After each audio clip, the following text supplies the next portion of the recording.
Hi അസ്സലാമു അലൈക്കും. Welcome back to Shidas world.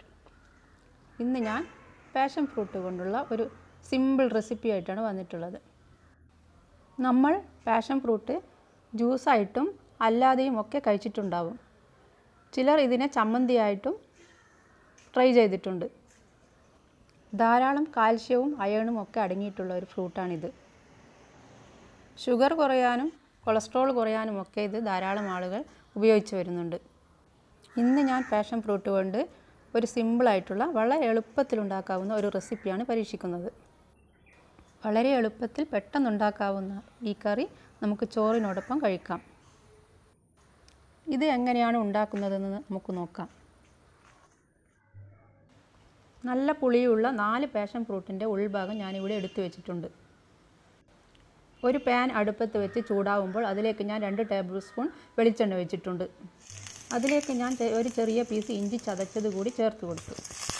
ഇഞ്ചി ബ്രൗൺ നിറമായി കഴിഞ്ഞാൽ തീ നന്നായി കുറച്ചതിന് ശേഷം 2 ടീസ്പൂൺ മുളക് പൊടിയും 1 ടീസ്പൂൺ ഉപ്പും ചേർത്ത് നന്നായി ഇളക്കി കൊടുക്കണം. അതിനുശേഷം നമുക്ക് എടുത്തു വെച്ചിട്ടുള്ള പാഷൻ ഫ്രൂട്ട് അതിലേക്ക് ചേർത്ത് കൊടുക്കാം. നന്നായി മിക്സ് ചെയ്ത് കൊടുക്കണം.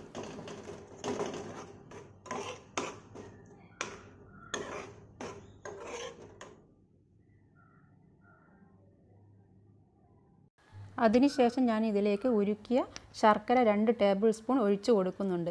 നിങ്ങൾക്ക് ഒരു പീസ് ശർക്കര ഇതിൽ ഇട്ട് കൊടുത്ത് 1 ഗ്ലാസ് വെള്ളം ചേർത്ത് കൊടുത്താലും മതിയാവും. ഞാൻ ചേർത്ത് കൊടുത്തത് ഉരുക്കിയ ശർക്കര ആയതുകൊണ്ട് തന്നെ വെള്ളം ചേർത്ത് കൊടുക്കുന്നില്ല. ശേഷം 1 ടീസ്പൂൺ പെരുംജീരകം ചതച്ച് ഇതിലേക്ക് ഞാൻ ചേർത്ത് കൊടുത്തിട്ടുണ്ട്. തിളച്ചതിന് ശേഷം തീ ഓഫ് ചെയ്യാം. കുറച്ച് കറിവേപ്പില അതിലേക്ക് ഇട്ട് കൊടുക്കാം. കറി ഇവിടെ റെഡി ആയിട്ടുണ്ട്. കായത്തിൻ്റെ ടേസ്റ്റ് ഇഷ്ടമുള്ളവർക്ക് കുറച്ച് കായപ്പൊടി കൂടി ഇതിൽ ചേർത്ത് കൊടുക്കാവുന്നതാണ്. രുചികരമായ ഈ കറി നിങ്ങളും ട്രൈ ചെയ്ത് നോക്കണം. ഈ വീഡിയോ നിങ്ങൾക്ക് ഇഷ്ടപ്പെട്ടാൽ ലൈക്ക് ചെയ്യാനും ഷെയർ ചെയ്യാനും മറക്കല്ലേ. സബ്സ്ക്രൈബ് ചെയ്യാത്തവർ ഒന്ന് സബ്സ്ക്രൈബ് ചെയ്തേക്കണേ. ഇൻഷാ അല്ലാഹ് അടുത്ത വീഡിയോയിലൂടെ കാണുന്നത് വരെ എല്ലാവർക്കും ബൈ.